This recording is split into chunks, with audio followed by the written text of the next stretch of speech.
Multitasking is the dispatcher's superpower, but even superheroes have some limits. Eye tracking technology could be the secret weapon used to sharpen focus, reduce fatigue, and stop critical details from slipping through the cracks. In this episode, we're going to explore how a tool used by pilots, surgeons, and even gamers just might change the game inside the PSAP. And that's coming up next on TiPS, Today in Public Safety. Welcome to TiPS, Today in Public Safety, your go-to podcast for today's breaking stories and public safety news. Here's your host, Fletch, with today's tips. Welcome to TiPS, Today in Public Safety. This is Fletch, I'm an ENP, and 3 times a week I bring you the latest, most informative, and sometimes a bit controversial takes on emergency communications. Today we're going to take a deep dive into eye tracking technology and how it can help dispatchers sharpen their focus.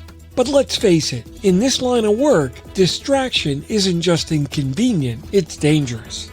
Have you ever tried to watch 3 Netflix shows at once, text your friends, and then fold laundry? Well, that's pretty much what a Tuesday night for some people looks like. But for 911 dispatchers, that's probably just the first 5 minutes of their shift. Except every second matters and lives are on the line. So here's the question. Can eye tracking technology, the same stuff pilots, surgeons, and gamers use, actually help dispatchers cut through the chaos? Dispatcher reality. Picture this, you're sitting in front of 4 monitors, cat on one, maps on another, radio in your ear, and a video feed popping up of a frantic caller yelling that their world is ending. It's kind of like driving a minivan with a GPS screaming, recalculating, recalculating, recalculating, recalculating, stand by. 3 kids arguing in the back seat, and your mother-in-law asking you why you never call, and doing all that while not trying to miss your exit. In 911, focus isn't optional, it's survival. But humans just aren't built for multitasking. That's where eye tracking enters the scene.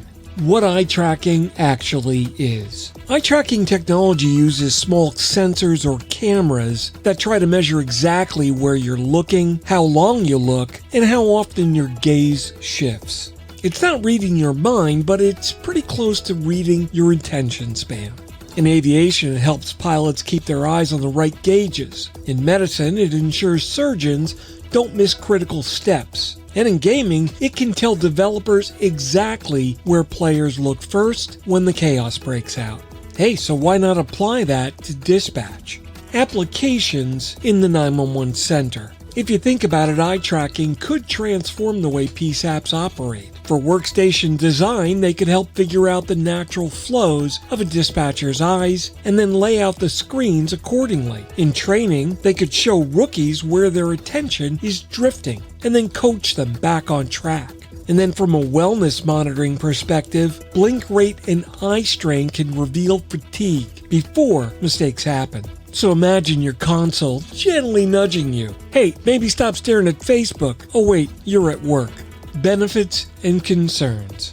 Now, the upside here is big. Better focus, fewer missed cues, healthier dispatchers, and smarter training.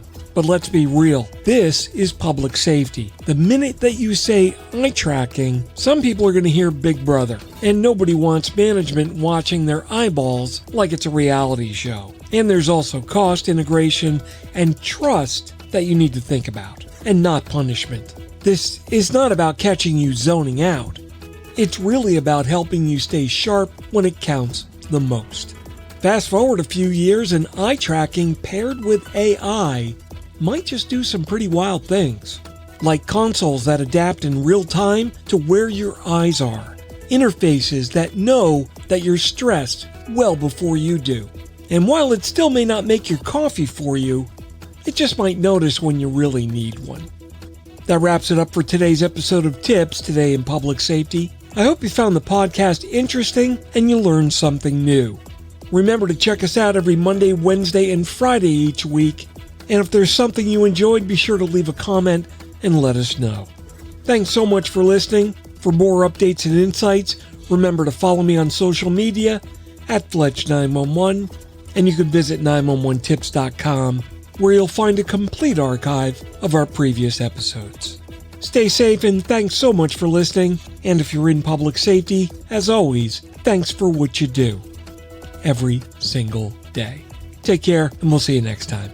You've been listening to TiPS, Today in Public Safety, your go-to podcast for today's breaking stories and public safety news. Hosted by Fletch and available every Monday, Wednesday, and Friday on 911tips.com. That's 911tips.com. Be sure to like and subscribe, and remember to join us each week for the latest on NG 911. I am Spider Harrison, the official 911 voiceover dude. Catch me on Sirius XM on various channels, including 90s on 9, the 10 spot, and on the Weekend Countdown on Hits 1. Or don't regret it for the rest of your life. Either way, I'm good.